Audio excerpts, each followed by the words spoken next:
Okay. Hi there, I'm Alan Fine with the LinkedIn Business Report. I'm here with Matthew Buxton from 8 Elements. Hey Matthew, how are you doing today?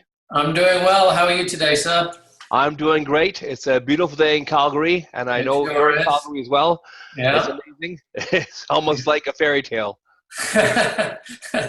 Yes, We had a long, hard winter. we sure did. Yeah. So, tell me about 8 Elements. Tell me what you're up to. Eight Elements features online courses and expert advice specific to buying and selling a business in Canada. Right. And how long have you been doing that for? The courses are a few years old now, but it all came from my experience around 10, 12 years helping people buy and sell businesses in Calgary. So, of course, everybody seems to have the same questions, concerns, that type of thing. So I thought I'd create some courses to help people, other people across Canada. There you go. And tell me more about, what people need to know about buying and selling a business in general. I mean, there must be so many small factors involved in getting a business ready to sell or knowing what to look for when buying a business. Absolutely. And I think the process can be quite complex. Typically, the businesses lease a property, the real estate. So there's a whole number of factors regarding that. You should always have a lawyer involved. And on that note, I'd say to both buyers and sellers, always seek out experts that can help you. For example, lawyers, not every lawyer has experience in business transactions. So Right. look for a lawyer who has experience in that area. Awesome. For buyers, I would say just educate yourself. There's numerous ways of making costly mistakes, losing your life savings, right? Exactly. Yeah, and for business owners, I would say two things.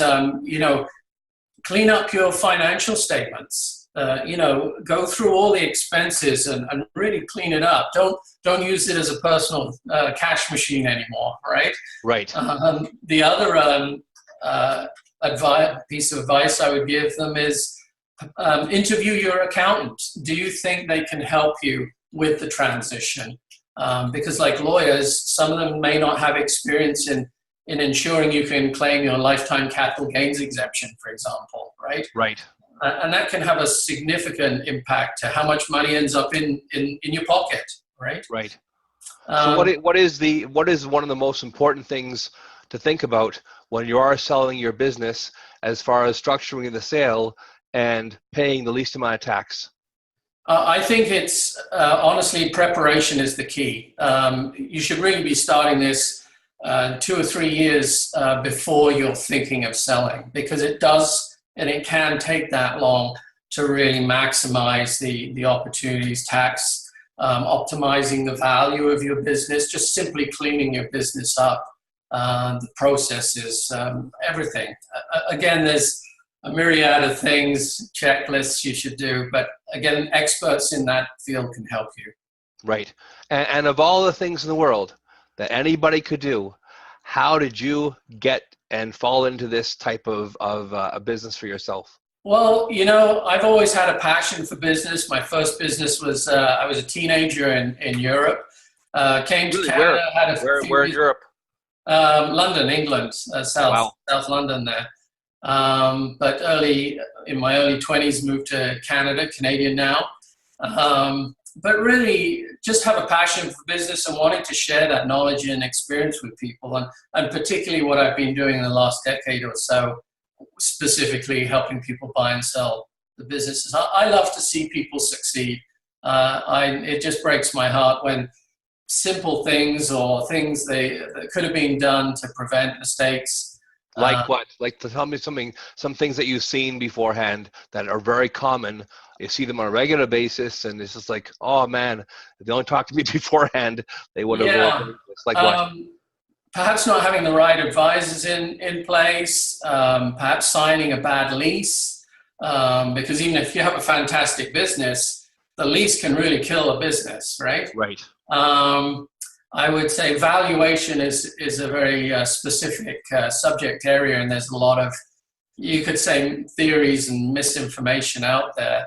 That really is a detailed process, not a sort of back of the napkin type thing, right?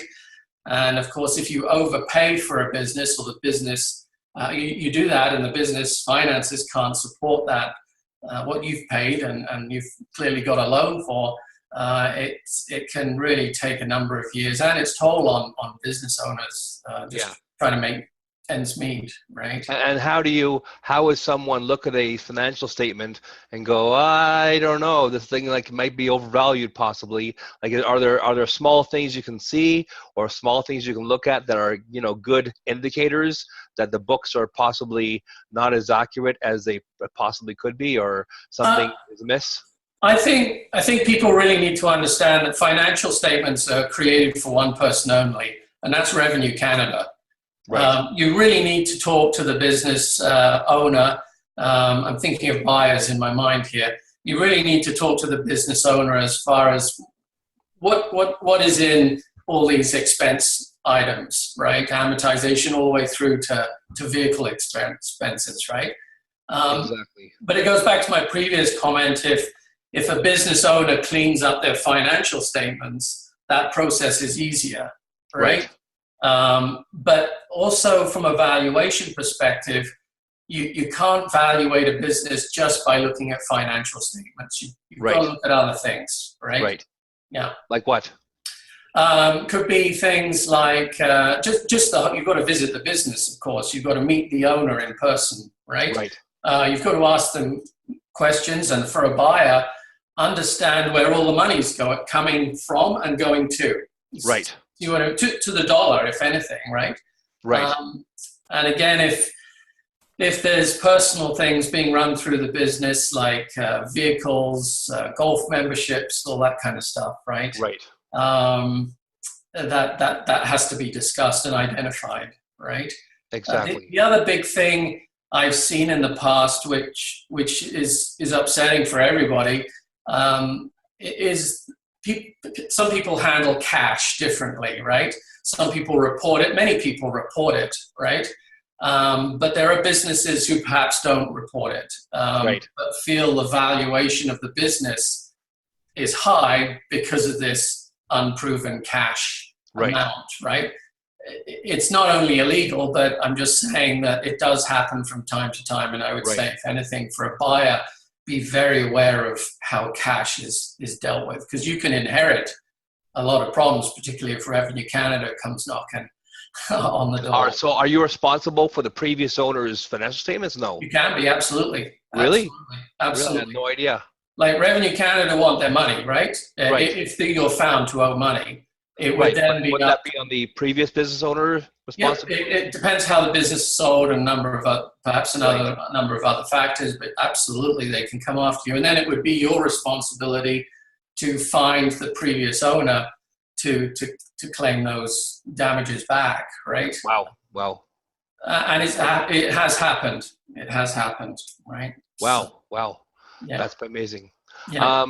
As well as the show is called the LinkedIn Business Report. Yes. So, you're on LinkedIn, as am I, probably connected.